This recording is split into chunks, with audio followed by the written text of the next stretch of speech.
benci ya alasan-alasan yang itu sifatnya trauma ya, trauma dan itu memang makanya jangan sampai pemerintah tuh tidak memberikan hukuman yang membuat efek jerah itu nanti kalau nggak berulang kejadiannya. Kita harus memastikan bahwa pelaku kekerasan seksual ini kapok untuk tiap hari tuh aku lewat di perempatan jalan gitu, aku mikir gitu ngeliat ini negara kalian ngomong hal-hal yang besar tapi kalian nggak ngelihat nih tiap hari kalian ngelewatin perempatan jalan kan nggak ngelihat fenomena yang kayak gini.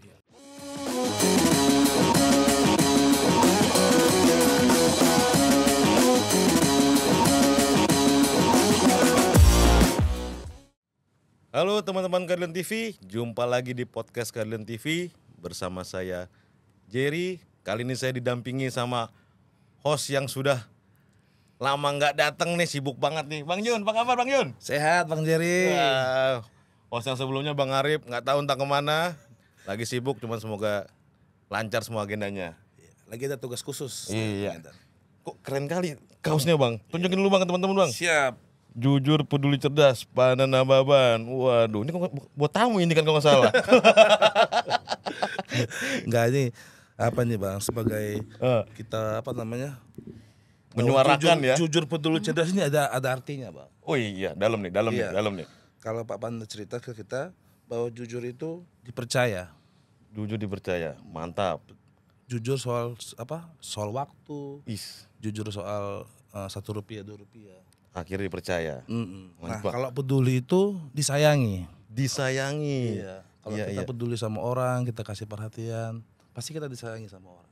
Iya, sama nah, istri. yang ketiga Bang, ini cerdas. Cerdas itu pemenang. Akhirnya jadi pemenang. Iya. Kalau kita jujur, kita peduli sama orang, mudah-mudahan kalau Tuhan mengizinkan kita menjadi seorang pemenang. Amin. Masalah pemenang, kita kali ini teman-teman semua kedatangan narsum perdana nih. Cantik-cantik Bang Jun. Bidadari. Aduh, perdana nih cantik-cantik. Mewakili Jubir 01 dan 03. Tadinya kita undang juga Jubir 02 Bang Jun. Siapa Bang? Si Kak Ceril Tanzil, cuman last minute beliau berhalangan hadir. Nggak apa-apa, nanti kita undang di lain waktu. Siap. Langsung aja nih Bang Jun nih. Kita kenalkan dua narsum ini. Halo kakak-kakak. Yang pertama adalah Kak Latifina Ali, Jubir Muda dari Amin, Anies Muhaimin. Selamat datang di Keadilan TV. Terima kasih sudah diundang. Sehat Kak? Sehat, alhamdulillah. Enggak nyasar tadi kan? Enggak, karena tidak teleponan. Yang kedua, narsum kita nggak kalah cantiknya, mewakili Jubir dari TPN Ganjar Mahfud, Kak Wan Aniska. Halo Kak Aniska. Halo. Selamat datang di Keadilan TV. Makasih udah diundang di sini ya. Sama-sama, kasih juga udah bisa hadir ya. Karena nih seperti kita ketahui kalau udah urusan Jubir jadwalnya padat banget Bang Jun. Iya betul. Padat sekali dan kita menjadi yang istimewa ya. Iya. Kakak-kakak yang dua dan istimewanya kita berdua berteman. Oh iya. Satu arisan, satu grup pengajian. Oh iya. Iya. Tapi waktu diundang nih, wah ada Vina nih, kita ketemu nih ntar. Walaupun beda pilihan, tapi nih kita temenan. Kita menunjukkan nih bahwa hari ini kita adalah potret kedewasaan dalam berdemokrasi itu sudah kita lakukan nih, meskipun kita beda pilihan, beda juga yang diperjuangkan, tapi kita tetap rukun adem ayem. Iya, betul. Pilpres itu kan soal perbedaan biasa ya kan? Itu. Tapi apa yang udah kita tanam, pertemanan segala pun tetap harus lanjut. Betul. Berarti baru perdana gabung di podcast Kak Aniska dan Kak Vina di ini atau udah pernah? Perdana. Untuk satu frame baru ini ya. Wah, pertama kali.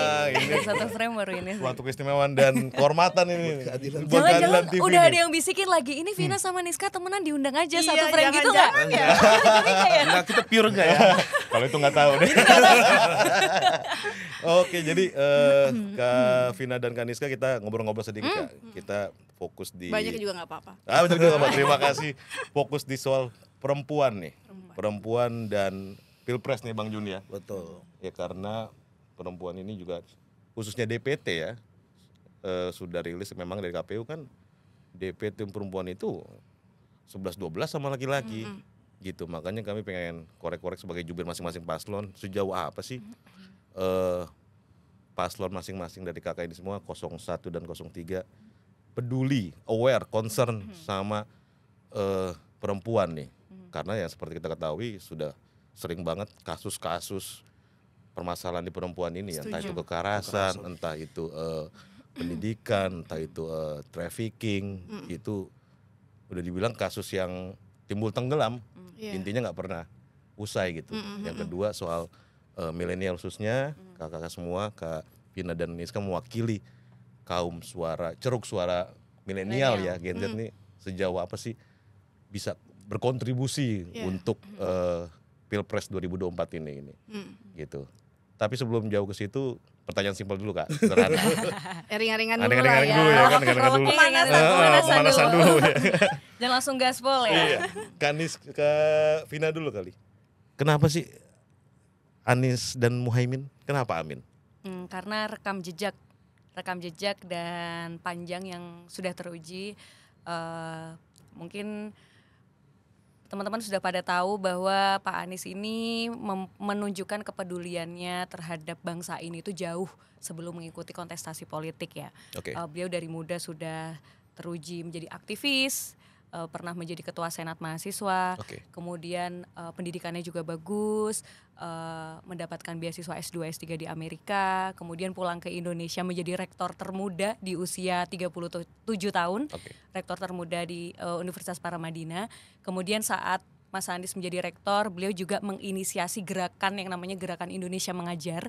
Indonesia Mengajar, di mana mengirimkan putra-putri bangsa terbaik untuk mengajar anak-anak di pelosok negeri. Jadi dari Maluku, Papua, Ternate, itu di pelosok-pelosok daerahnya itu Mas Anies berusaha untuk membangun daerah-daerah yang belum tersentuh pendidikan. Mas Anies mengirimkan pengajar-pengajar muda ke sana. Jadi kemudian dengan beliau membuat Gerakan Indonesia Mengajar, banyak juga tuh gerakan-gerakan lain seperti kelas inspirasi, turun tangan. Jadi Mas Anies tuh memang dari dulu selalu mengajak kita untuk bergerak tidak urun angan tapi turun tangan. Kemudian ya rekam jejak beliau di saat menjadi Gubernur DKI juga beliau sudah menunjukkan bahwa tuntas 23 janji kampanye, bahkan banyak yang direalisasikan yang tidak ada di janji itu, namun beliau merealisasikan itu. Tambahan istilahnya ya. Kalau Caiminnya profilnya menurut Caimin sendiri kita tahu Caimin memang sudah punya rekam jejak yang panjang dan teruji juga. Beliau pernah menjadi Menteri Ketenagakerjaan, kemudian beliau juga punya banyak buku yang kemarin saya lihat sempat viral di TikTok dan X Twitter bahwa ada mahasiswa yang menunjukkan karya-karya Caimin yang pernah ditulis Caimin. Jadi memang paslon Amin ini saling melengkapi dengan Pak Anies yang terkesan serius serius dan dilengkapi oleh Caimin yang humoris dan jenaka. Ini menjadi jubir 01 atau Pilpres udah berapa kali atau perdana atau udah pernah sebelumnya Kak? Alhamdulillah ini dipercaya untuk menjadi jubir dan ini kali pertama karena untuk Pilpres sebelumnya saya masih aktif di perbankan, masih kerja profesional di salah satu perbankan. Jadi sama aktif arisan sama Kanis ya. Jadi ini kali pertama sih saya untuk menjadi jubir. Ya suatu kehormatan dan kebanggaan bisa mendapatkan kesempatan untuk belajar dan berkembang di sini gitu. Nah, kalau Kaniska nih, kenapa Ganjar Mahfud sih? Kenapa enggak Prabowo Gibran? Kenapa enggak Amin? Kenapa Ganjar Mahfud Kak? Aku udah banyak juga sih sebelumnya jelasin di beberapa podcast ya. Dari background pekerjaanku sebagai seorang jurnalis, sebelumnya aku juga sudah banyak. Jadi kalau kita biasanya mewawancara narasumber, kita biasanya menggali nih profilnya, apa saja sudah yang pernah mereka kontribusi yang mereka lakukan. Dan kebetulan Prof Mahfud salah satu tokoh yang saya idolakan dari dulu. Kita tahu bagaimana sepak terjangnya Prof Mahfud, sudah pernah jadi akademisi, mulai dari legislatif, yudikatif, kemudian juga Menko Polhukam, terus Pak Ganjar yang kita kenal juga orang yang sangat merakyat, terus juga beberapa program yang beliau terapkan di Jawa Tengah semuanya juga terbukti berhasil.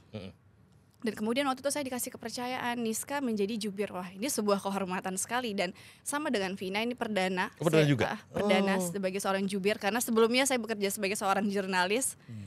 Kalau dulu kan kita lebih netral ya, menyampaikan enggak memihak ke siapa, meninikan siapa gitu, enggak sih. Kalau sekarang jadinya punya mendapatkan nggak beban sih, mendapatkan tempat yang istimewa nih, dipercaya tempat yang istimewa. Untuk bisa lebih dekat dengan orang-orang yang saya idolakan. Jadi banyak positifnya juga ya menjadi jubir ya, apalagi perdana nih ya. Atau capek nggak sih ternyata, aduh banyak banget tupoksi mesti dijalanin, tuntutannya nih. Oh iya benar. Korek-korek aja nih. Ada suka dukanya. Semua tuh ada suka dukanya. Sukanya tuh kita lagi kita pengen Indonesia ini nantinya dipimpin oleh orang-orang yang memang pantas, yang memang benar-benar layak ya. Jadi itulah yang kami perjuangkan. Saya perjuangkan sebagai seorang jubir karena kami tahu bagaimana kemampuan yang dimiliki oleh pasangan yang kami usung ini. Kemudian dukanya banyak banget serangan-serangan. Serangan apa aja enggak ada.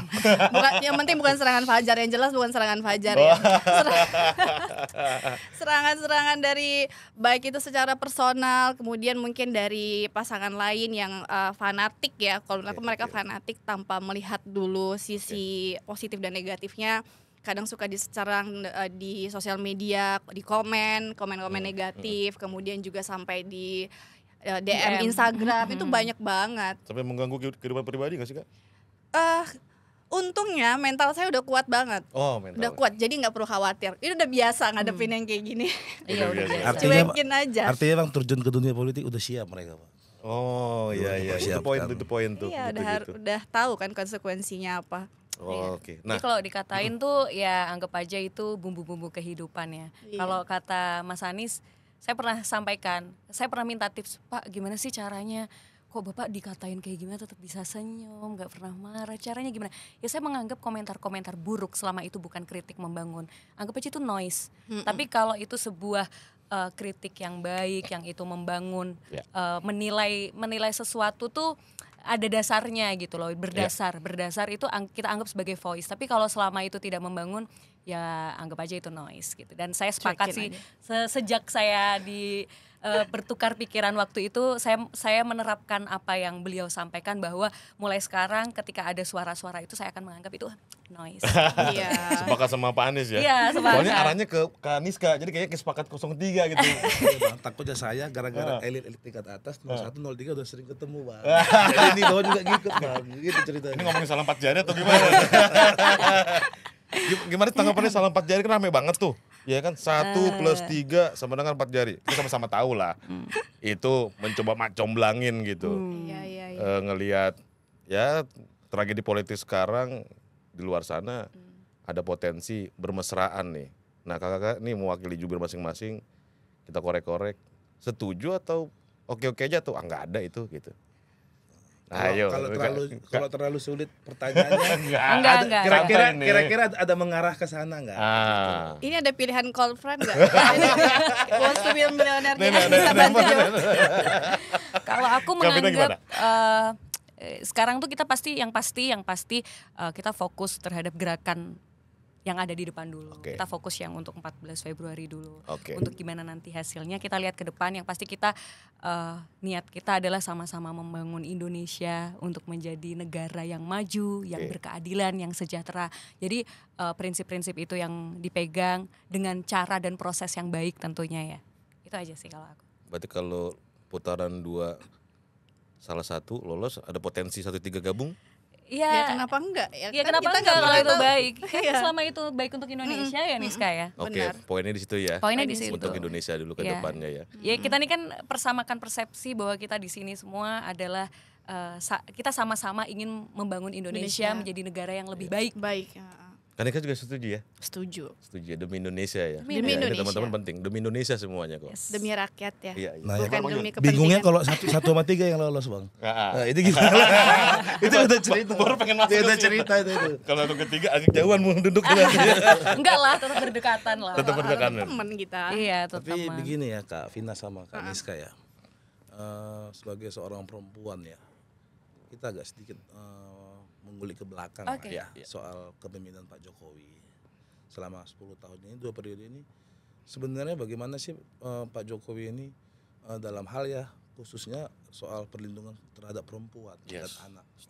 pandangan kakak-kakak seperti apa lihat pemerintahan Pak Jokowi? Cukup memuaskan atau masih banyak catatan atau gimana sih? Kan Niska dulu kali ya. Ya, kalau aku sih melihatnya kan kita sudah ada komisi perlindungan perempuan, anak segala macam. Tapi isu-isu perempuan ini masih banyak yang belum terselesaikan.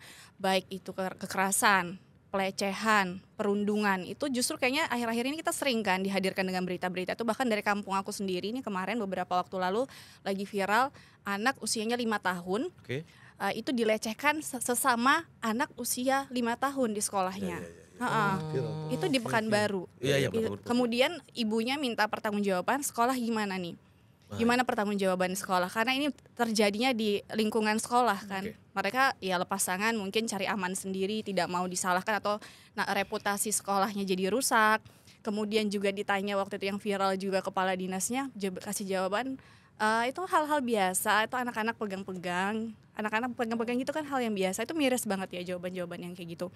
Dan kalau boleh sedikit ya kita tarik lagi nanti ini kesimpulan soal perempuan itu banyak banget yang aspek-aspek yang sangat dampaknya tuh banyak banget. Contohnya aku tuh korban bully loh dulu di sekolah. Iya, waktu di SMA tuh aku korban bully bukan cuman verbal tapi fisik. Dampaknya itu luar biasa, panjang. Mulai dari dampak trauma, aku sampai nggak mau ke sekolah, aku minta dipindahin kelas karena waktu itu mereka itu minta contekan gitu, minta dibikinin tugas, kalau nggak mau tuh suka dilemparin bola di akhirnya aku kayak aku udah nggak sanggup lagi, aku pengen pindah kelas. Dan sampai sekarang aku masih keinget orang-orang yang melakukan itu dan apa yang mereka lakukan. Trauma itu.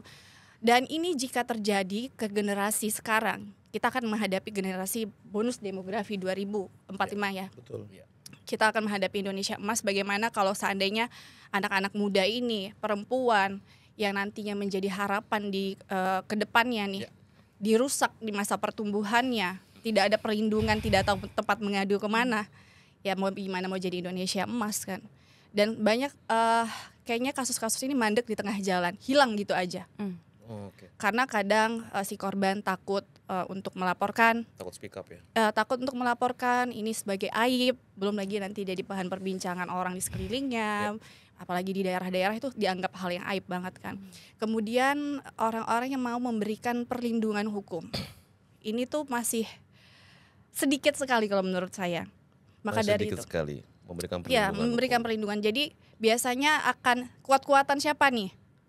Siapa yang lebih kuat? Ya udah kasusnya hilang gitu aja. Akhirnya mereka yang jadi korban nggak punya power. Belum lagi stigma-stigma biasanya suka muncul. Mungkin ceweknya aja pakai baju seksi. Mungkin si ceweknya aja yang waktu itu emang keganjenan. Itu banyak terjadi kasusnya juga di tingkat perguruan tinggi gitu-gitu. Nah makanya tuh di program kita tuh di Pak Ganjar dan Pak Mahfud itu paling banyak mengangkat isu-isu perempuan ini. Dari mulai debat capres pertama juga selalu mengangkat isu-isu perempuan, kelompok rentan. Perempuan itu bukan cuma kita yang anak-anak muda ya, kelompok rentan baik itu mereka kaum lansia, disabilitas. Jadi kayak gitu juga harus dapat perlindungan lebih. Meskipun sudah ada tempatnya nih, kayaknya belum maksimal sih menurut aku. Belum maksimal ya, khususnya di masa pemerintahan Jokowi ya. Kalau Kak Ina tanggapannya, pandangannya seperti apa di pemerintahan Jokowi sekarang ini? Kalau aku sebelumnya aku apresiasi sebesar-besarnya dulu terhadap apa yang sudah dikerjakan. Kita tetap harus mengapresiasi apa yang sudah dilakukan oleh lembaga terkait dengan upaya-upaya yang selama ini sudah dijalankan gitu kan. Cuman itu tadi karena Paslon Amin ini kan membawa yang namanya misi perubahan. Di mana memang perubahan itu bukan menghentikan yang baik, tapi kita mengkoreksi yang kurang baik dan mengerjakan yang belum ada sebelumnya.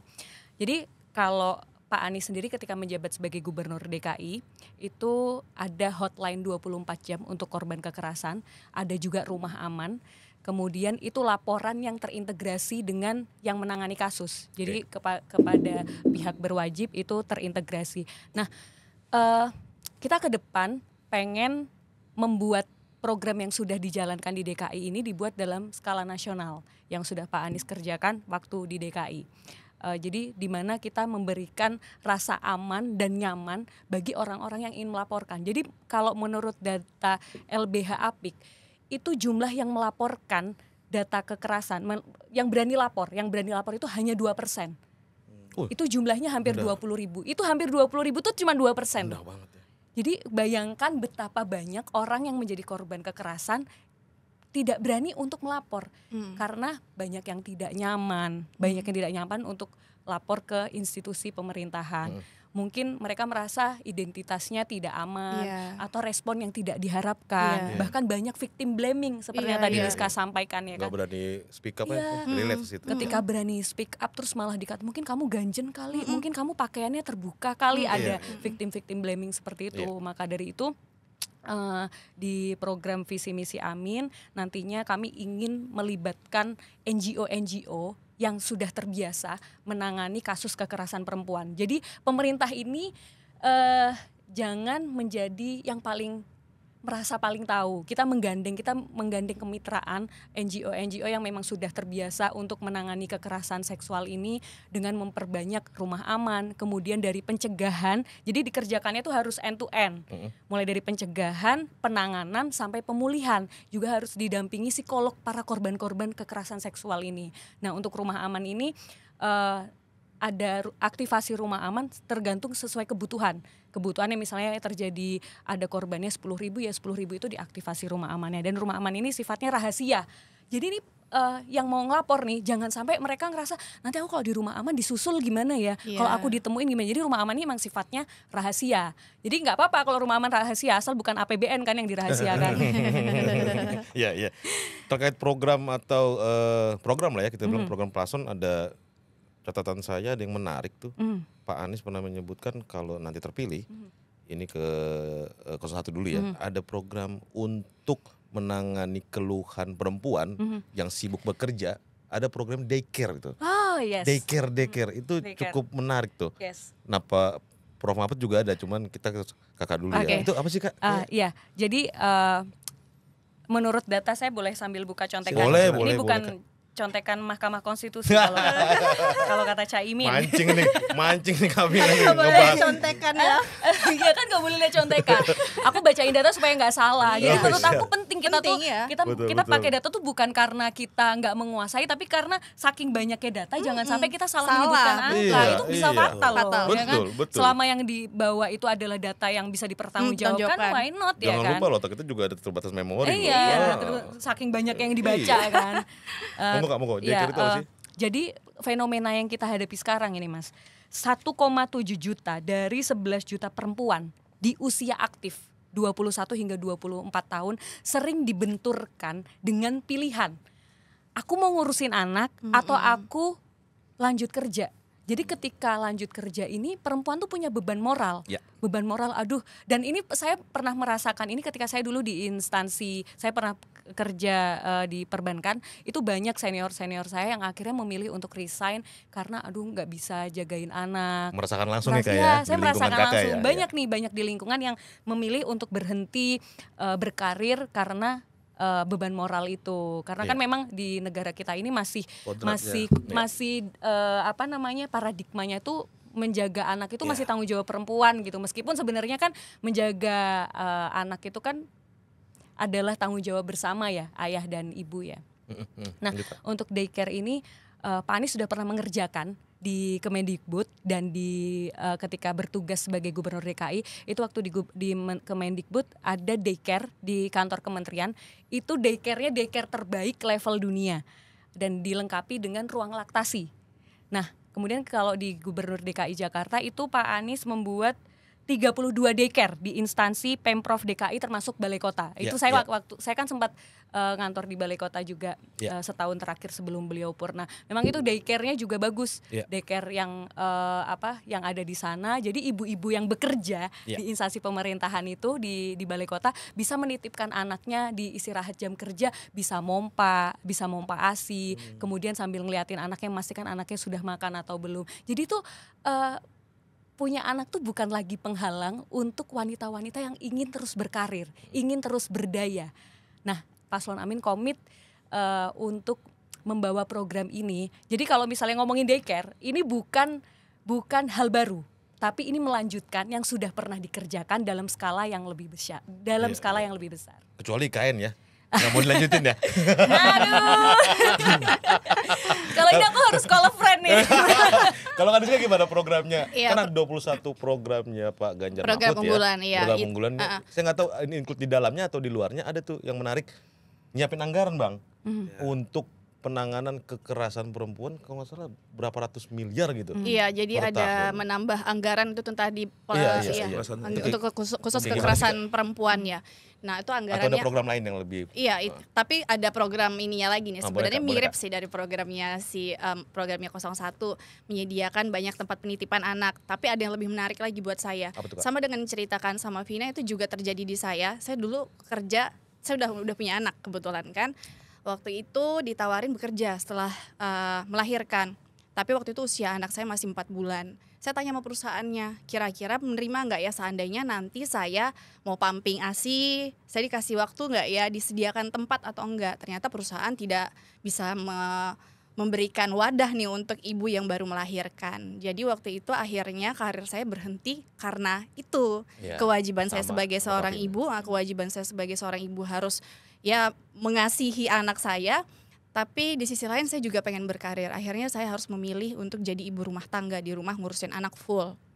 Jadi Bapak Ganjar dan Pak Mahfud punya program unggulan yaitu memberikan menambah cuti ibu hamil dan melahirkan. Kalau sekarang kan aturannya 1,5 bulan sebelum melahirkan dan 1,5 bulan setelah melahirkan. Nah sekarang ditambah jadi 6 bulan. Oh, 6 bulan. Dan sang ayah juga mendapatkan cuti 40 hari dan Yes. gajinya pun full. Suaminya juga dapat ya? Dapat. Oh, iya. Abang udah punya anak belum? Nanti kita udah Nambahin Alhamdulillah. juga. Nanti kalau mau Nanti nambah dapat cuti ya? lagi, Dapat cuti juga. kalau mau nambah lagi, jadi nggak usah khawatir. Jadi masih bisa. Mau nambah anak lagi nggak? Ah, ya udah, amin. Ada.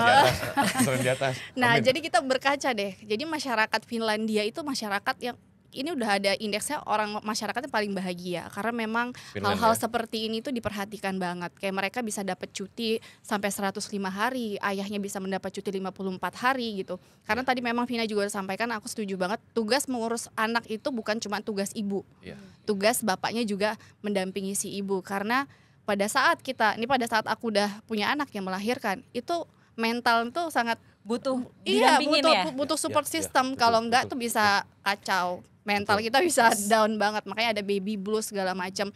Dengan ditambahnya cuti ini memberikan kesempatan ruang untuk ibu bisa lebih punya bonding sama anaknya, sehingga nggak perlu harus resign dan jadi ibu rumah tangga kan. Oke. Dan menurut Kak Aniska, programnya Ganjar Mahfud ini khususnya untuk perempuan ya, perhatiannya, concernnya sudah cukup atau kurang atau gimana? Oh ini Dari banyak yang Kakak banget. lihat Kalau nanti nih di debat terakhir ini kan bakal debat banyak terakhir, iya. Ya, termasuk soal SDM. Soal SDM segala macam. Jadi soal perempuan itu bukan tadi hanya ada yang menambah cuti, terus nanti juga ada vaksin serviks gratis. Oh, oke. Karena tingkat kematian wanita sebenarnya tuh salah satu paling tinggi adalah serviks, tapi masih banyak yang nggak aware, yang nggak tahu tentang serviks nih. Jadi nanti dengan NIK semuanya terintegrasi, hanya cukup menunjukkan NIK dapat vaksin serviks gratis. Karena ini vaksinnya mahal banget Mas. Mahal. Oke, mahal Saya udah Ya, pernah Gardasil, iniin ya. mahal. Jadi ini bisa dapat vaksin gratis. Kemudian bukan cuman itu, pendidikan juga ini menjadi concern dari paslon 03 nih.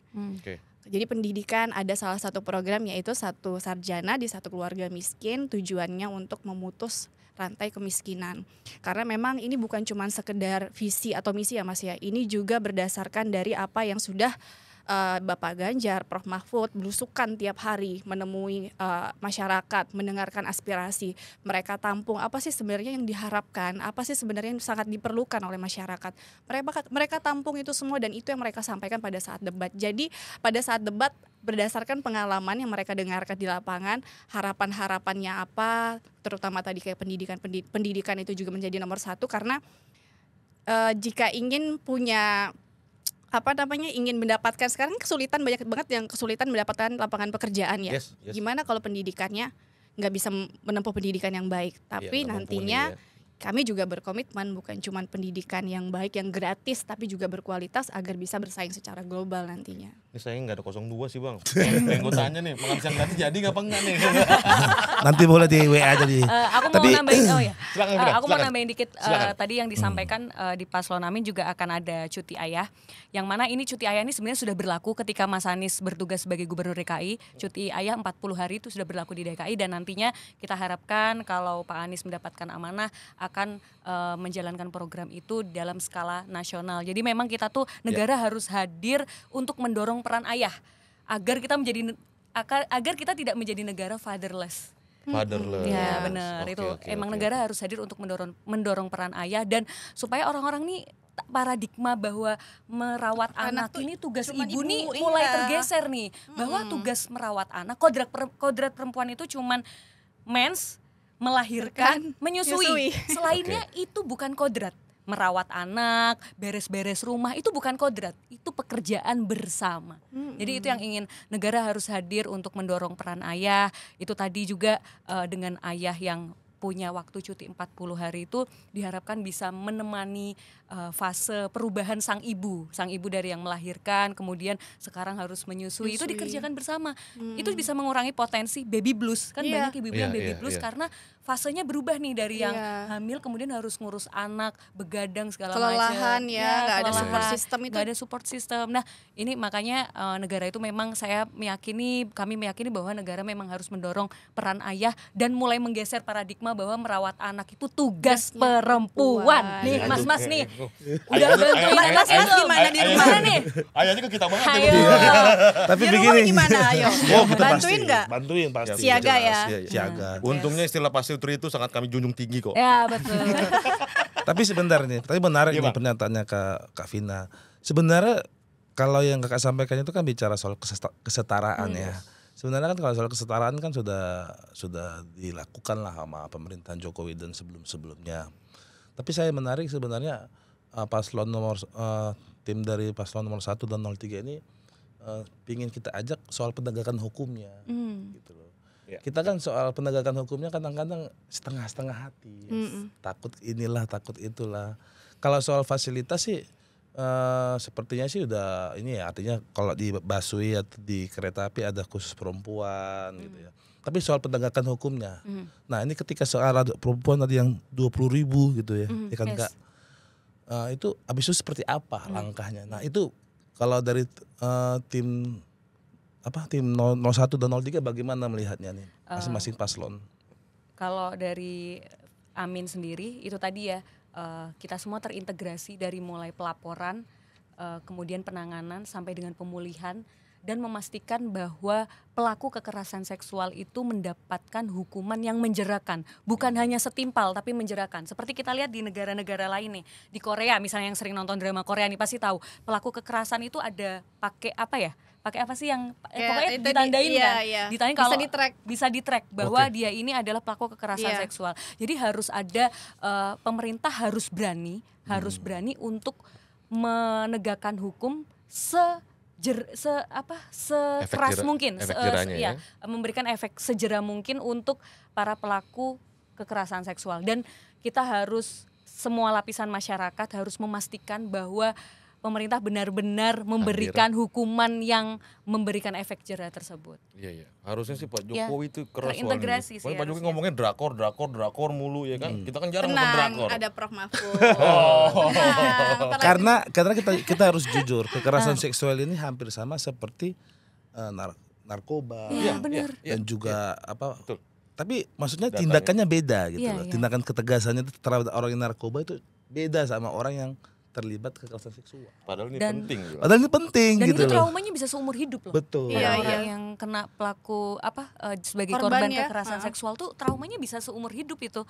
Bisa seumur hidup bahkan aku di beberapa kali bertemu dengan orang yang mengalami itu ya, sampai dia aja kadang benci, udah menikah nih dia benci sama suaminya, kayak benci ya alasan-alasan yang itu sifatnya trauma ya, trauma dan itu memang makanya jangan sampai pemerintah tuh tidak memberikan hukuman yang membuat efek jera itu nanti kalau nggak berulang kejadiannya. Kita harus memastikan bahwa pelaku kekerasan seksual ini kapok untuk melakukan itu lagi gitu kan, dan bahkan orang yang mau melakukan itu tuh jadi mikir 1000 kali. Aduh, gue kalau kayak begini ntar hukumannya kayak gini, kayak gini dikucilkan dari masyarakat. Terus kan juga sebenarnya ya ini kan kalau soal pelecehan kita juga bukan lihat dari lingkungan mungkin yang banyak terjadi di perguruan, di tingkat pendidikan. Di jalanan tuh juga banyak loh Mas. Kita kalau di jalan kita lihat deh, biasanya ada anak-anak disuruh minta-minta gitu ya di jalan ya. Ada bahkan anak-anak yang disewa untuk bisa mendapatkan keuntungan kelompok tertentu. Atau aku sedih banget. Padahal ya aku sedih banget karena tuh aku ibu. Tiap hari tuh aku lewat di perempatan jalan gitu, aku mikir gitu ngeliat ini negara kalian ngomong hal-hal yang besar tapi kalian nggak ngelihat nih tiap hari kalian ngelewatin perempatan jalan kan nggak ngelihat fenomena yang kayak gini. Padahal tuh ada di undang-undang ya. Ini aku pasal 34 ayat 1 Undang-Undang 1945, fakir, miskin dan anak-anak terlantar dipelihara oleh negara. Jadi dipelihara oleh negara itu dipelihara seperti apa? Dipelihara yang macam yang gimana nih? Aku pengen tahu dulu gitu. Konkretnya. Iya, langkah konkretnya apa yang sudah dilakukan sebelumnya. Memang soal ini kan sebenarnya jadi ranahnya kalau nggak salah Kementerian KPPA ya, Kementerian Pemberdayaan Perempuan dan Perlindungan Anak. Kan? Nah, menurut kakak berarti kurang maksimal dong ya kementerian itu ya, masih banyak catatan-catatan ya ke Kemarin depannya. tuh aku sempat dengar dari perwakilan dari mereka ya, mereka menyampaikan nih katanya ini ada meningkat nih laporan kekerasan seksual. Berarti ada indikasi tingkat kekerasan seksualnya juga meningkat dong. Oh ya, garis. Iya, dengan laporannya meningkat, kasusnya juga meningkat. Nah kayak gini-gini kan harusnya apa ya? Hukumnya tuh harus benar-benar dikasih jerak. Apa kayak yang kayak tadi tuh akan benar harus kalau cuman mungkin 1 tahun 2 tahun 3 tahun itu pasti terulang nanti. Tuman nanti Mas itu Mas. Selain pemerintah ya orang anggota DPR juga kan mesti jadi perhatian khusus ini kan. Betul Mas, kita kan juga mendampingi presiden kan. Iya benar. Milih legislatif juga ya. Iya, harus benar-benar dikasih efek jerah, sejerah-jerahnya sih. Sejerah-jerahnya benar, aku setuju banget bahwa memang itu kita harus memastikan keamanan bagi para perempuan nih supaya nggak takut lagi nih kalau buat ngelapor, aduh nama aku gimana ya, aku di victim blaming apa enggak ya, aku ntar disusul nggak ya ini, ya itu memastikan rumah aman dan dibully penindakannya harus hukuman sosial kan jahat banget Kak. Jahat banget benar. Terus gini juga Mas, karena kita nih perempuan, seandainya ada satu perempuan, kita kasih contoh, satu perempuan mengalami kekerasan atau dia pelecehan mungkin atau KDRT, itu KDRT juga banyak ya kasusnya terjadi. Ini aku pengen narik dari bawah dulu nih ya, dari bawah. Seandainya ini si perempuan akan menjadi calon ibu, dia akan punya pasangan nantinya, dia punya anak. Pernah dengar nggak ibu adalah madrasah pertama anaknya? Madrasah itu sang ibu. Gimana akan jadi madrasah bagi anaknya kalau si ibu udah dirusak nih? Ibaratnya katanya dirusak itu tadi sudah mentalnya rusak.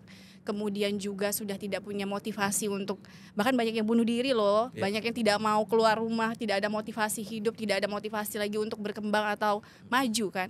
Gimana mau jadi madrasah bagi anaknya, nanti anaknya juga akan menjadi generasi penerus yang generasi menuju Indonesia emas kan. Kalau si madrasahnya aja udah pernah dirusak gitu.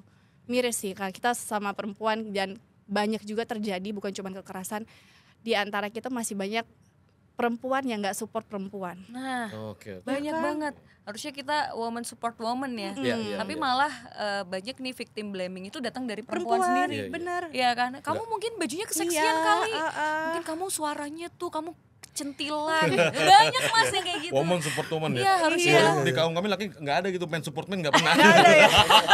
Mas, emang privilege jadi perempuan itu. Kita mau kangen gitu nggak apa-apa Mas. Coba Mas kalau ngomong kangen.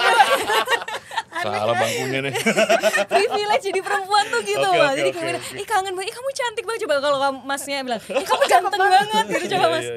Dipraktekin. Geli. Itu privilege jadi perempuan ya. Jadi kita bisa. Izin Kak bicara lagi balik ke soal Perpres dan perempuan ya. Menurut Kakak ini sejauh mana sih milenial perempuan itu apa yang diharapkan dari negara gitu loh. Sejauh mana gitu milenial itu melek kehadiran negara untuk kaum perempuan khususnya milenial. Aku atau Miska dulu? Terserah. Kak Vina boleh? Oke. Kalau aku memandang yang sorry boleh minum ya? Monggo silakan Kak. Yang kami harapkan yaitu tadi ya penanganan yang serius untuk korban kekerasan, kemudian kesetaraan untuk perempuan di tempat kerja, itu tadi dengan adanya daycare itu salah satu penunjang ya, bahwa memang perempuan tuh jangan sampai karena kita dibebani oleh beban moral bahwa perempuan itu harus di rumah, perempuan itu harus merawat anak. Saya nggak salah, maksudnya nggak salah bahwa kalau ada yang memilih untuk jadi ibu rumah tangga itu pilihan. Tapi jangan sampai orang-orang yang sudah memiliki mimpi untuk berkarir itu harus berhenti karirnya karena beban moral yang dia bawa itu, bahwa itu adalah tanggung jawab ibu merawat anaknya. Pemerintah, negara harus hadir untuk mendorong adanya daycare, kemudian cuti ayah, itu tadi yang harus direalisasikan. Kemudian bantuan sosial untuk lansia. Jadi program Amin ini ada bansos untuk lansia. Jadi ini meringankan para generasi sandwich ya. Sekarang ada nih milenial generasi sandwich kan macam-macam ya kan. Generasi sandwich kan kita banyak nih istilah-istilah. Kenapa sandwich? Kenapa nggak ketoprak gitu ya? Jadi berlapis gitu kan Mas maksudnya. Jadi dari Paslon Amin sendiri kan kita aware dengan apa sih anak yang jadi keresahan anak muda hari ini, dan itu yang di hasil belanja masalah. Jadi Mas Anies dan Cak Imin ini kan rajin belanja masalah melalui program-program dialog interaktif Desak Anies, Selepet Imin. Kita mendengarkan bahwa banyak generasi sandwich yang mengeluhkan, Pak gimana nih program pemerintah untuk kita yang generasi sandwich. Makanya itu Paslon Amin membuat bantuan sosial untuk single parent, untuk janda. Jadi bansos untuk janda itu sebesar 500.000 tiap bulannya, yang diharapkan pemerintah bisa meringankan beban para generasi sandwich. Nah kemudian juga ada bantuan untuk lansia tadi kan untuk single parent. Nah untuk generasi sandwich itu ada bansos untuk lansia. Jadi ada bantuan per bulan itu 600.000. Diharapkan bisa meringankan beban para generasi sandwich. Dan kalau bansos untuk para single parent ini diharapkan bisa meringankan atau memastikan bahwa hidupnya tidak susah sekali ketika habis ditinggal sama suami atau bercerai dengan suami, ditinggal selingkuh atau gimana gitu. Pemerintah jadi hadir dengan memastikan rasa aman untuk para perempuan. Itu tadi. Kemudian ya itu keadilan untuk kesetaraan perempuan dalam mengenyam pendidikan. Paslon Amin sendiri dalam pendidikan kita meningkatkan kuota LPDP 2 kali lipat. LPDP 2 kali lipat, kemudian nanti juga ada support 3,5 juta bagi orang-orang yang ingin les bahasa Inggris untuk beasiswa. TOEFL untuk para pemburu beasiswa, karena kan mungkin Mas Anies sendiri kan memang background beliau kan memang pemburu beasiswa nih, jadi relate dengan apa yang beliau rasakan dulu ketika mau cari beasiswa nih. Biaya les itu mahal. Nah, negara hadir untuk memastikan bahwa anak-anak yang punya mimpi yang besar untuk mengenyam pendidikan setinggi-tingginya itu tidak terkendala oleh biaya. Iya. Kalau Niska gimana Kak? Kalau tadi soal ini ya pertanyaannya, soal pemilih perempuan. Milenial, apa sih yang sebenarnya diharapkan negara hadir di kehidupan mereka gitu loh. Gantian ya aku yang minum. minum. Jadi kalau di program kita itu, ini semua program dari misi unggulan di 03 itu juga berdasarkan evidence base yang sudah dilakukan Pak Ganjar selama menjabat jadi gubernur di Jawa Tengah selama 2 tahun nih. Jadi ini sudah dilakukan dan ini berhasil. Salah satu itu ada Serat Kartini. Jadi itu Serat Kartini itu adalah sekolah perempuan cerdas masa kini. Jadi memberikan pelatihan produktif tuh untuk anak-anak muda yang mungkin nggak bisa kerja di kantoran dari rumah gitu, diberikan pelatihan gitu ya? Vokasional, iya benar. Ada pendidikan vokasi kayak gitu-gitu, bahkan 30% sekarang sudah punya usaha sendiri. Kemudian juga untuk anak-anak sekolah ini ada SMK gratis. Setelah lulus mereka jadi udah punya skill kan, diutamakan ini untuk SMK-nya gratis, kemudian diutamakan untuk mendapatkan pekerjaan, bahkan sudah ada yang sampai kerja dan kuliah di Jepang. Iya, jadi udah banyak program-program yang menyasar ke anak muda nih. Terus juga menyediakan nanti 17 juta lapangan pekerjaan. Kemudian juga nanti ada kalau untuk yang kekerasan tadi tuh juga ada tuh mirip dari programnya 01, tapi kalau ini namanya Jogo Konco. Bahasa Jawa. Jaga teman. Jogo Konco. Jaga Konco. Jadi nanti akan memberikan pendampingan di setiap lapisan hukum. Nih setiap lapisan nanti kan ada penindakan dari setiap kasus-kasusnya itu. Jadi akan ada pendampingan diberikan pada mereka. Makanya anggarannya nanti akan digenjot untuk menangani kasus kekerasan atau pelecehan seksual terhadap perempuan ini. Dan kemudian kita juga pengennya gini ya, diberikanlah afirmasi positif untuk para perempuan ini, diberikan ruang juga. Jadi emang walaupun kita sebenarnya tinggal di negara yang patriarki ya, kita tuh perempuan dianggap hanya bisa ini di rumah saja gitu. Ya mudah-mudahan bisa dapat inilah support. Tadi si Kavina ngomongin soal MK bang, kita korek bang. soal lagi rame-rame nepotisme. Sensitif nih. Lagi nepotisme. Ini gimana di pandangan nih? Silakan. Terpulang ada nasi goreng lewat nggak nih? Ada. Suka bahasa bawahan. Nah kita karena mau tanya juga nih Kavina sama Kak Niska ini. Iya. Dari hasil obrolan ya di lapangan sama teman-teman milenial semua, cukup resah dan ganggu nggak sih untuk anak-anak muda ini, khususnya perempuan juga, soal tragedi politik sekarang ini, mulai dari MK, terus juga netralitas TNI Polri yang cukup ramai juga terjadi, kekerasan juga terhadap lagi berkampanye, ya kan, itu di obrolan anak muda cukup meresahkan kan sih, Kavina? Kalau aku sudah pasti resah sekali, resah dan gelisah sih. Sejauh mana sih diobrolin itu Kak? Resah banget karena gini, fenomena ordal ini kan harusnya kita bisa semakin hari itu kita harusnya pemerintah itu meminimalisir bahkan menghilangkan fenomena ordal. Ini kok malah seolah menormalkan, mewajarkan dan mendorong fenomena ordal ini. Dan yang bikin makin resah, kok sudah mulai banyak yang mewajarkan ya, menormalisasi. Ya jadi apalah kita ini yang bukan anak presiden dan nggak punya paman di MK, berarti gimana nih kita mudah-mudahan nih kerja keras, pergi pagi pulang pagi ya kan, untuk bagusin portofolio, terus kalah sama orang yang punya bapak presiden dan paman di MK. Miris gak sih? Sebenarnya ya miris banget lah Mas. Vin, siap-siap abis ini ya. Siap-siap abis ini. Podcastnya komentarnya kita lihat aja. Jadi gini Mas, tidak ada yang salah dengan privilege. Privilege itu bonus, tapi bonus. Tetap harus dengan cara dan proses-proses yang baik ya. Etika tadi penting. Dan etika tadi, dan tidak mengesampingkan prinsip meritokrasi. Kita harus disesuaikan dong dengan kemampuan dan kompetensinya. Jangan sampai nih orang-orang yang kompeten, orang-orang yang memang sudah mumpuni kalah sama yang punya bapak sambuan, yang punya paman sambuan.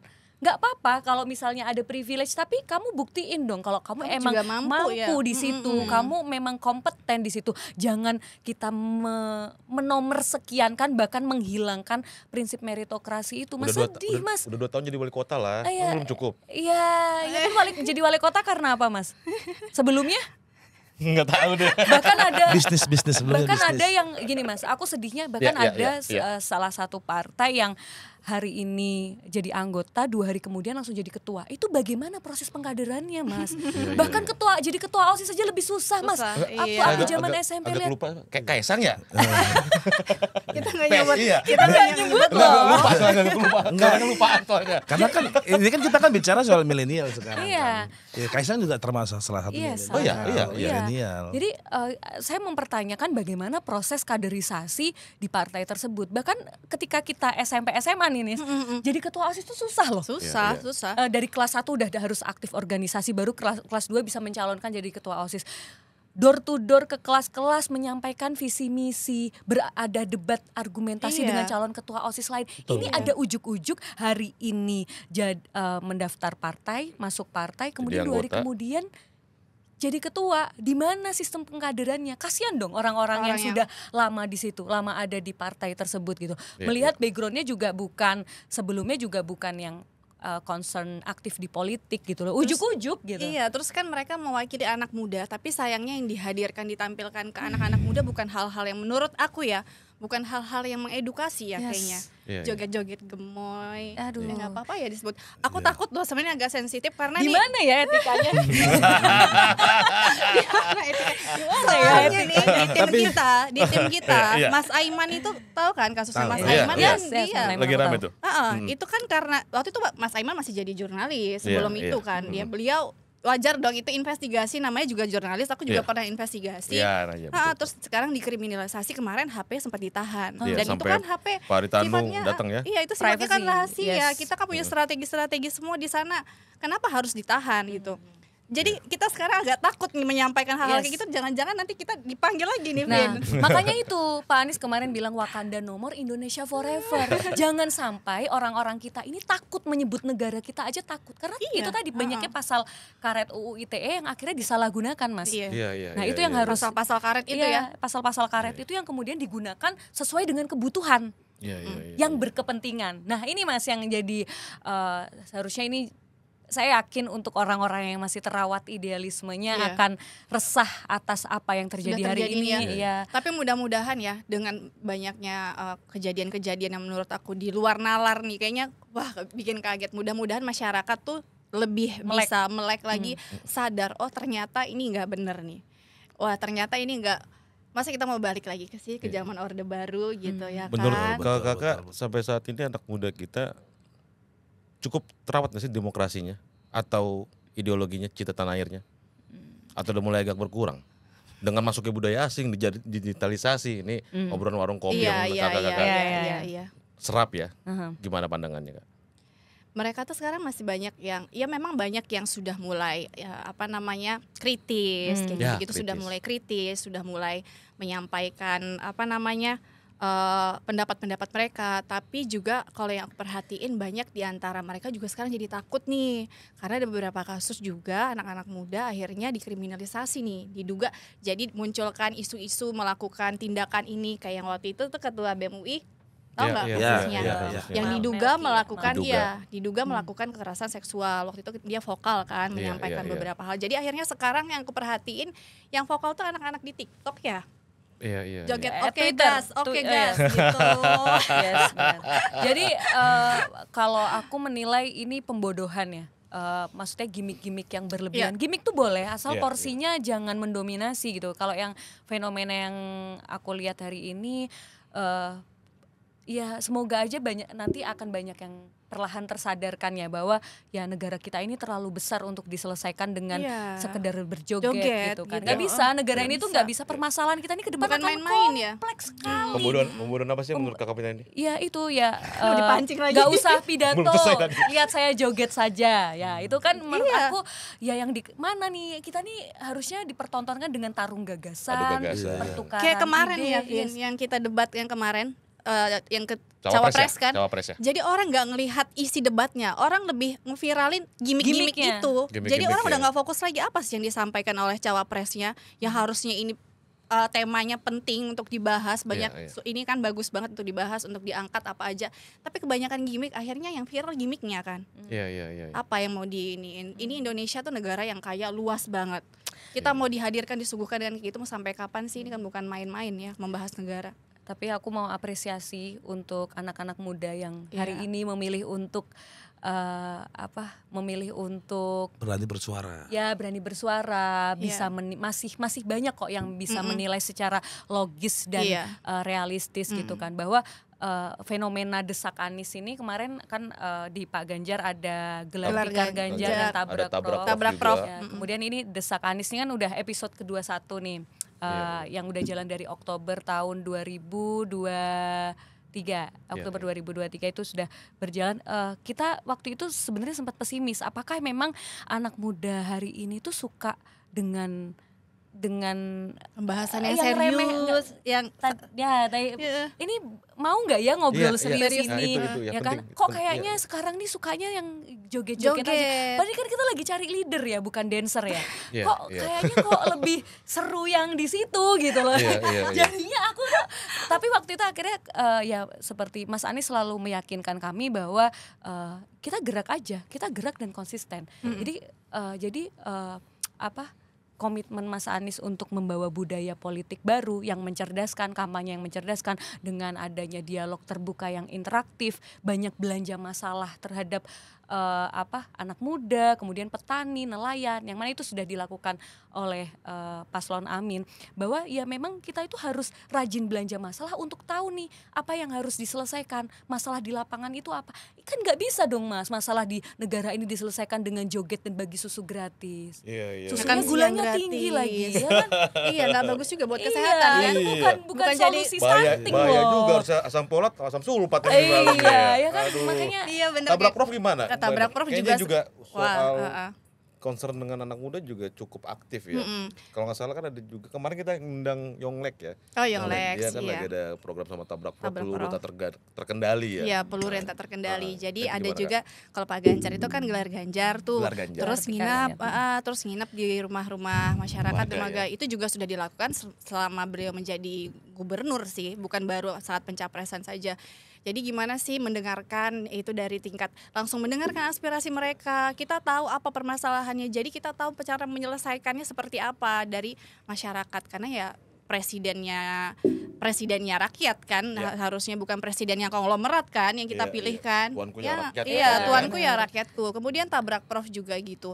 Anak-anak muda tuh antusias banget karena mayoritas yang datang tuh anak muda. Duduk di kedai kopi, kita nongkrong, ngobrol. Terus banyak anak-anak, Pak gimana nih kasus kayak gini, gimana ya cara ini. Jadi di situ kita bisa melihat banyak anak-anak muda yang sebenarnya sudah melek nih, sudah pengen ya ikut juga berkontribusi di mungkin bergabung gitu kan. Curhatan masalah juga banyak ya. Iya, curhat kan berbagai masalah, curhatin aja sama. Gak apa-apa loh, rakyat ngeluh ke pemimpin tuh wajar. Yang gak wajar itu kalau pemimpin kebanyakan ngeluh ke masyarakat. Jadi emang siapa yang begitu? Iya. Jadi Tabrak Prof, jadi kayak kalau ada tuh lagu tabrak-tabrak masuk tuh cocoknya kayak ke Prof Mahfud. Oh, tabrak masuk ya. Tahu kan tabrak-tabrak masuk kan? Oke gas. Semuanya suka ngegas. Iya. Karena keluar juga Salam Metal ya, baru rilis ya. Iya. Ya jangan sampai politik riang gembira yang selama ini digaungkan itu tidak direalisasikan ya Mas ya. Kita kan pesta demokrasi. Iya, pesta demokrasi, bukan katanya politik riang gembira tapi kok DDL dikit-dikit lapor. Dikit-dikit Sekarang lapor, banyak nih Mas yang dikit-dikit lapor. Setiap habis debat ada aja yang dilaporin. Ada aja kemarin siapa? Prof Mahfud gara-gara yang ngomong receh. Iya. Ya emang receh sih. Sorry tuh saya. Masuk ya rekamannya ya. Ngomongnya pelan tapi masuk. Bisa di-cut gak? Lebih sensitif loh. Ini habis podcast ini makin yakin kalau 2 putaran 01, 03. Salam 4 jari ya. Iya, 4 jari. Sebenarnya kan mungkin kita temen Jadi kita suka. teman jadi ya emang kita biasa ngobrol kayak gini kan. Ngomong-ngomong Begini Kak, ada yang ingin saya tanyakan ke Kakak, ke Vina dan juga Kak Niska. Kita kan udah 4 kali ya melihat debat capres maupun cawapres. Nah sebenarnya dengan melihat 4 debat ini, anak-anak muda itu sebenarnya muak sih atau bagaimana ya dengan kualitas debat yang 4 kali ini sudah berjalan gitu loh. Karena kan sejak awal kita mau pemilu bahwa adalah suara terbanyak adalah suara milenial. Nah, apakah dengan penyajian debat seperti ini Bang, takutnya nanti pada saat tanggal 14 malah milenial ini malah ini gitu loh. Antipati cuek gitu loh. Gimana pandangan kalau kakak-kakak kalau di akar rumput lah di 01 dan 03? Iya. Mau aku dulu apa nih sekarang? Beda sekarang itu boleh? Boleh. Jadi kalau dilihat sih, aku dari lingkungan di beberapa teman ya, bukan di tim aku. Mereka tuh antusias banget buat nungguin nih debat nih, nunggu apa sih yang akan dihadirkan oleh masing-masing paslon nih, apa gagasan yang akan dihadirkan gitu. Kalau aku tanya nih, udah tentuin pilihan belum? Gitu. Aku nanya nih, itu poinnya ya. Udah kelihatan belum? Tunggu dulu deh nis, kayaknya aku ada nih yang awalnya sudah milih nih, seandainya udah milih nomor berapa, terus akhirnya dia berubah pikiran, tunggu dulu deh nis, aku mau lihat-lihat dulu nih, mau lihat itu kayaknya. Jadi debat ini sebenarnya juga kalau seandainya dilakukan dengan memang benar-benar dalam arti kata debat ya, tanpa ada ya baper-baperan, terus ada yang nangis-nangis karena ngerasa data apa segala macem gitu ya kan. Iya kan gitu. Iya. Di sini ketawanya nggak dibatasin kok kan, sama nangis-nangisnya. Kalau ngundang narsum cewek emang gitu.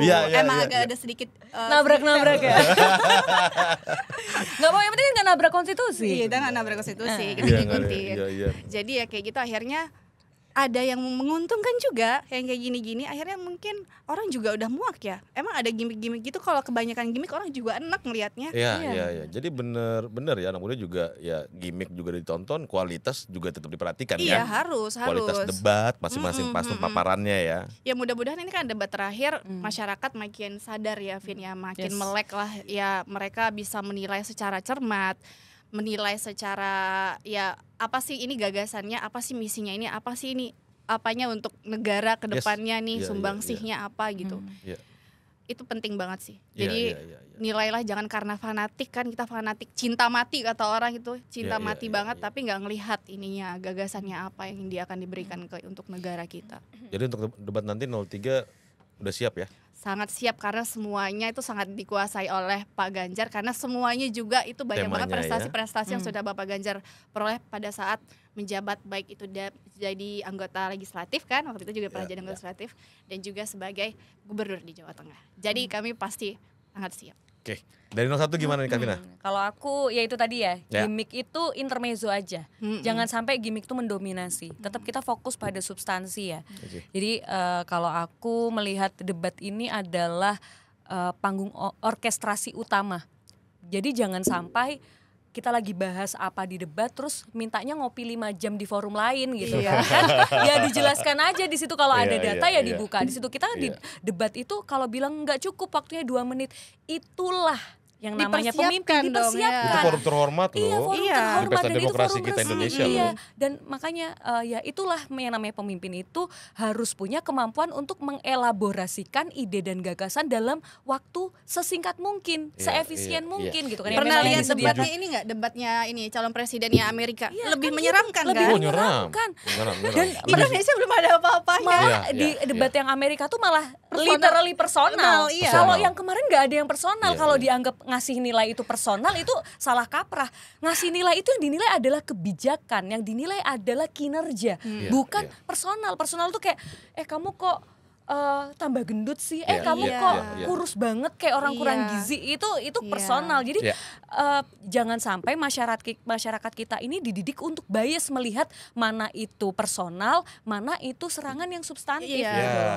Jangan sampai itu kan tidak mendidik gitu loh Mas. Jangan sampai penilaian seperti itu malah dibentuk supaya orang menilai bahwa ini serangan personal, kan itu nggak mendidik ya, bukan hal yang baik untuk dinormalisasi gitu kan. Lagi-lagi waktu itu yang dinilai bukan debatnya, nangisnya kasihan katanya gitu. Baru kali ini. Tapi ini poin menarik Kavina bilang, itu masih bias loh di kita, khususnya anak muda, serangan personal sama serangan debat substantif. Iya, karena dinormalisasi Mas. Iya. Dinormalisasi. Itu membuat anak muda sekarang jadi bias. Ini serang personal apa enggak? Padahal jelas-jelas yang diminta adalah data. Postur anggaran, which is APBN itu harus jadi pertanggungjawabkan Mas.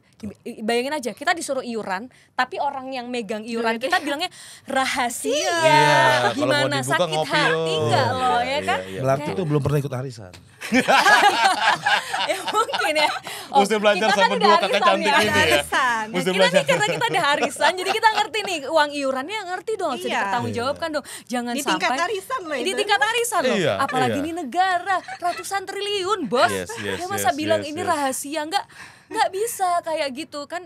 Ya yang namanya jadi pejabat publik itu apapun yang dikerjakan, apapun yang dihabiskan itu harusnya dipertanggungjawabkan dan clear, transparan. Jangan bilangnya terbuka tapi di rapat aja bilangnya tertutup. Saya minta tertutup. Ya kan itu ada tuh rekamannya, ada banyak jejak digital. Jangan sampai pembodohan itu dinormalisasi. Itu sih yang aku sedih, dan banyak yang menormalisasi ini tuh juga orang yang terdidik gitu loh nih. Orang yang berusaha menormalisasi ini adalah orang-orang yang terdidik. Mereka seperti seolah, saya jadi bertanya, apakah mereka memang mendapatkan tugas untuk membuat pendidikan supaya orang tuh jadi nggak bisa menilai mana yang personal, mana yang substantif. Jadi ya memang kalau saya sendiri meyakini bahwa panggung itu adalah panggung orkestrasi utama, sehingga para pemimpin di sini kita kita sebagai masyarakat bisa menilai dari ketiga paslon ini mana yang programnya paling relevan untuk Indonesia, yang dibutuhkan Indonesia saat ini. Jadi saya harap masyarakat Indonesia bisa menilai debat terakhir ini secara logis, realistis, dan substantif. Oke. Jangan terpengaruh gimmick-gimmick lagi ya. Dan untuk 01 gimmick tuh untuk intermezzo aja, bukan kita lucuan aja. Ya bukan kita tegang di bawah serius, bukan. Tapi memang mengurus negara itu harus dengan serius. Kita nggak bisa mengurus negara dengan bercandaan. Iya kan? Bercanda. Kan nggak bisa gitu. Ngurus negara tuh harus serius, ya kan? Seru ya. Emang gitu kalau perempuan. Jadi sering aja ngundang anak-anak muda yang perempuan. Siap. Biasa lebih julid. Dan poin-poin tadi lah peran kakak-kakak semua hadir sebagai jubir masing-masing paslon lewat diskusi-diskusi yang diselenggarakan biar anak muda itu ini loh masalah kita gitu loh. Ini loh kasus yang terjadi begitu loh. Inilah pemerintah saat ini di luar dari negatif sama positifnya, kira-kira begitu ya Kak. Kita ingin sama-sama merawat demokrasi di negara ini ya. Jangan sampai kita diam saja melihat hari ini kita dipertontonkan bagaimana demokrasi kita dilucuti secara terang-terangan. Iya, jadi mundur ya, ini kemunduran demokrasi yang sangat jauh. Oke. Terakhir dong Kak, di podcast Keadilan TV, tolong anak-anak muda kan juga banyak yang nonton ya di studio kita ini Keadilan TV. Terakhir dari Kak Vina dan Kak Niska, apa sih harapan anak muda untuk Indonesia ke depannya, khususnya menuju Indonesia Emas 2045 ya? Dan boleh lebih spesifik aku tambahin Kak? Ya. Kenapa harus pilih 01? Ya. Oke. Kenapa harus pilih 03? Oh, enggak apa-apa nih. Ya, enggak apa-apa. Masing-masing nanti. Jangan bareng-bareng, itu putaran 2 kalau jadi. Masih masa kampanye kan boleh gitu. Oke. Kenapa anak muda harus milih 01? Ya. Apa kelebihannya? Kenapa juga anak muda harus milih 03? Iya. Sampaikan. Monggo Kak Vina silakan. Hai anak-anak muda dimanapun teman-teman berada, bahwa pesta demokrasi kita sebentar lagi dimulai 14 Februari. Jangan sampai suara kita tidak kita gunakan. Mari sebentar lagi akan ada debat terakhir, debat presiden. Mari kita nilai debat secara realistis, logis, dan substantif. Dan untuk hari ini kita melihat banyak ketidakadilan, banyak ketidaksetaraan, banyaknya persoalan-persoalan yang belum selesai, yang masih harus diselesaikan ke depannya. Untuk itu kami pasangan Amin, kami dari Paslon Amin menawarkan perubahan untuk Indonesia lebih maju, Indonesia yang setara, Wakanda Nomor, Indonesia Forever. Oke, silakan Kak Niska buat Pak Ganjar Mahfudnya, anak muda. Iya. Ya jangan lupa nanti gunakan hak pilih kalian pada tanggal 14 Februari ini, bentar lagi. Gunakan hak pilih sebaik-baiknya. Ini masih ada waktu untuk menilai masing-masing paslon. Masih ada debat lagi nanti terakhir. Terus juga kenapa harus milih Pak Ganjar dan Pak Mahfud. Ini adalah yang saya rasa dynamic duo. Yang satu juga punya prestasi yang luar biasa. Kemudian juga dekat dengan rakyat. Biasanya orang-orang yang tumbuh dari masa-masa yang sulit gitu, biasanya akan punya rasa lebih empati dan mau mendengarkan kesulitan-kesulitan rakyat. Mereka tahu apa yang terjadi di permasalahan di akar rumput ya tentunya. Kemudian ada Prof Mahfud, kita tahu Prof Mahfud adalah pendekar hukum. Ini sebuah harapan di mana sekarang kita dipertontonkan hal-hal yang banyak hal yang melanggar konstitusi, kemudian ketidakadilan. Ini dipertontonkan secara terang-terangan, kita sedih sih sebagai warga Indonesia. Dan Prof Mahfud, harapan kami untuk bisa menjadi pendekar hukum di Indonesia tentunya dengan berbagai macam program, 21 program unggulan yang nantinya juga bukan hanya berfokus kepada kepentingan segelintir orang tapi untuk masyarakat banyak. Jadi jangan lupa gunakan hak pilih kalian dengan sebaik-baiknya. Jangan sampai golput. Oke, mantap. Oke. Terima kasih. Teman-teman Keadilan TV, penonton, terima kasih. Ini podcast yang luar biasa nih Bang Jun nih. Kakak cantik, pintar, mewakili jubir di pas masing-masing. Makasih Kak Vina udah hadir di sini. Makasih Kak Niska. Ya, makasih juga. Jangan nyesel ya, kami undang episode berikutnya. Enggak, malah kita senang ya. karena kita kan susah ketemu kadang enggak selalu ketemu. Arisan kadang enggak ketemu. Kemarin Arisan enggak ketemu kan? Ketemu, dipertemukan di sini. Berarti rezekinya Keadilan TV lah ya. Nanti sehabis podcast ini kita tanya berapa orang sih di dalam arisan itu. Kita undang semua nanti. Boleh. Pindah studio. Oke teman-teman Keadilan TV, kalau ada yang mau kirim komen apapun itu, ide-ide silakan kirim ke kolom komentar. Tunggu podcast ini dan podcast berikutnya di Keadilan TV. Merdeka!